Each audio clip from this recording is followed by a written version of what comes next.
কলিঙ্গ যুদ্ধ হয় 261 অব্দে। পানিপথের প্রথম যুদ্ধ হয় 1526 সালে। পানিপথের দ্বিতীয় যুদ্ধ হয় 1556 সালে। পানিপথের তৃতীয় যুদ্ধ হয় 1761 সালে। পলাশীর যুদ্ধ হয় 1757 সালে। বক্সারের যুদ্ধ হয় 1764 সালে। দ্বৈত শাসন ব্যবস্থা চালু হয় 1765 সালে। 76-এর মন্বন্তর হয় 1774 সালে।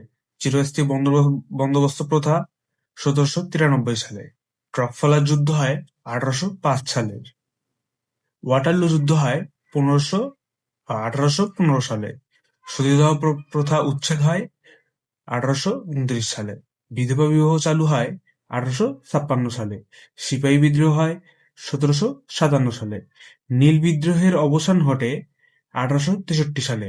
বঙ্গভঙ্গ রদ হয় 1905 সালে।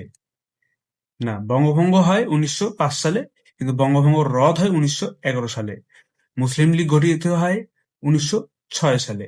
প্রথম বিশ্বযুদ্ধ শুরু হয় 1914 সালে।